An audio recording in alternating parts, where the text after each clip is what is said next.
black thing go from left to right, and I thought, I'm going to die out here. No one's ever going to know. I couldn't believe what my eyeballs were showing me. I'll never forget how evil the eyes were. It was horrible. I mean, I've never seen nothing that evil. It ran towards me at a rate that I can't even explain. Turned and stared at me, and this look of, I just want to kill you. I want to say it was human, but it wasn't. He was yelling at me to grab a gun, grab a gun. I was like, for what? He said, just grab a gun. And there's footprints all the way to the door of my house. It had went inside my garage, all the way to the door. 911, what are you reporting? Jesus Christ, you better... Sir? Zia! Hello? Get somebody out here. What's going on now, sir? That son of a bitch is about 6'9", I don't know. Do you see him now, sir? Yes, I'm looking right at him. Uh-oh. You're listening to Sasquatch Chronicles. Check us out online at sasquatchchronicles.com. If you've had an encounter, email me. My email address is wes@sasquatchchronicles.com.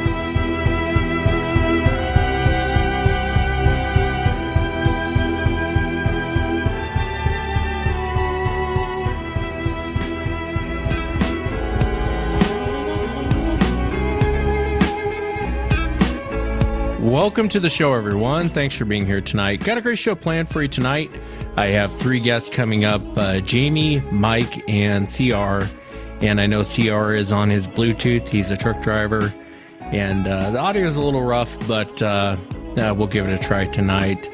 If you've had an encounter and you'd like to be on the show, shoot me an email. My email address is wes@sasquatchchronicles.com. How's everyone doing tonight on this Friday night? I hope wherever you're listening, it's nice and cool. It's been kind of cooling down here in the Pacific Northwest, but I hope wherever you're listening to this, it's nice and cool. Let's jump into it tonight. I want to welcome Jamie to the show. Jamie, thanks for coming on. Oh, thank you. If you would, I know you had 3 encounters. Maybe kind of start from the beginning. They all happened in West Virginia. How long ago did your first encounter take place? Well, they've all been, the first one, they've all been, around 25 years ago. I grew up in a part of West Virginia that's kind of out of the mountains. Don't have a lot of real heavy forested area. As a kid, I always, thought it'd be really neat if Bigfoot was real. But I had a chance in the early 90s through the mid-90s that I moved into the mountains of West Virginia. And that's where I really started, hunting and fishing a lot. And my first encounter, I went hunting the first time with my father-in-law. They have property down there in the mountains. And we went out and got set up in my blind. And, for most of the morning, everything was normal. And then I started to notice, catching out of the corner of my eye, I started catching movement, basically, to my left. And at first, I'm thinking, it's just my mind playing tricks on me. And then then all of a sudden I caught what looked like a face, like a monkey-like face, peek around behind the tree. And I thought I was, honestly, at the time I thought, you're kind of getting new to all this. You're just seeing things. And I talked myself out of anything happening in a way, because I sure wasn't going to go and tell anybody I was, hunting with, hey, I saw a giant monkey running around in the woods. Yeah. But that was the first one, and actually I never had any more encounters in that area. The next encounter... Let me ask you before you go into that. So you see this thing. For the audience, can you describe the face, what you saw? Well, it's been a while, but it wasn't really tall. It was just about man's height, but it was, I want to say it was dark-ish, but it wasn't like black. It's so hard to describe it other than this monkey-ish, because I only saw it for like a split second, and then it was gone again. And so after you saw it, did you just leave the area? Yeah, I did after, I kind of, after I didn't really notice any more movement, I kind of picked myself up and gathered things and went to somewhere else. Because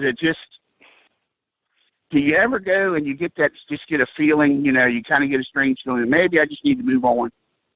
So I did. I never said anything. You're the first person really that I've ever really told this to, mainly because I was always afraid people would laugh at me.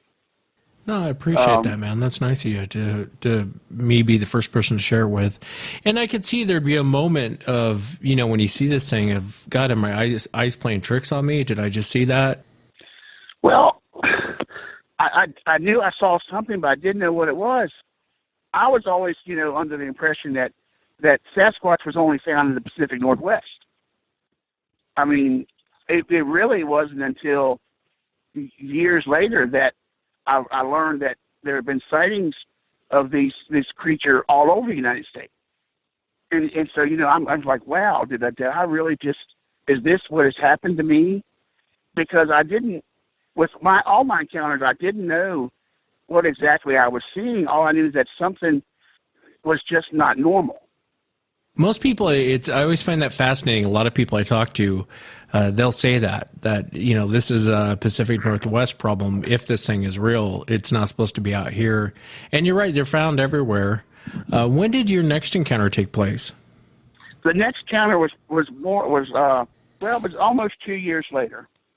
I had actually came back closer to home to hunt with a very good friend of mine on property that they had a cabin on.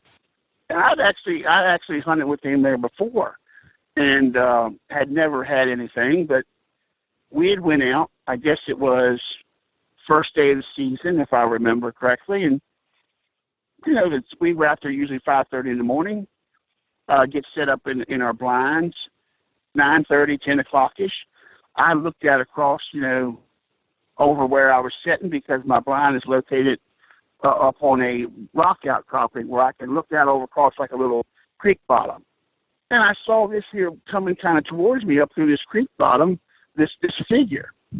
And the first thing, went through my head was, what is somebody doing out here on the first day of deer season not wearing any blaze orange? And the second thing then I realized, and if it is, that's a really big man. Well, I kind of watched a little bit as it walked along there, and something else I noticed, I didn't put it in, it's kind of how you get recall about things as you really think about them more and more. Yeah. But I also noticed that it didn't have a gun. There was nothing that, looked like it was slung over his shoulder in its hands or anything. But what got to me the most was when I went to go kind of turn away to pick up my binoculars to get a better look at it, it was just gone. It was just disappeared. And, where we were, there is brush, but it is so thick that time of the year that a person should be able to just disappear and just be gone. I did, not long after that, my friend I was hunting with, I asked him, I said, is there anybody else back in this section of the property with us? Because where he hunts from, he can see right down to the little parking area that's kind of made there, and no, we're the only ones there. And how this property is laid out, there's only one road. There's a road that comes up and splits.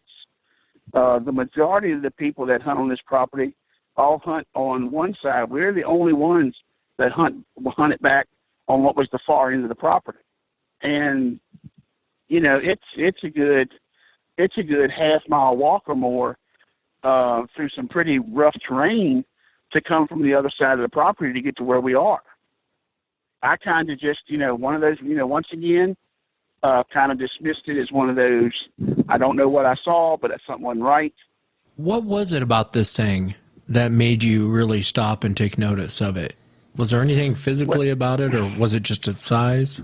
One, I noticed, just even though it was a distance, it was very, very broad-chested. Very broad-chested, and looked very tall.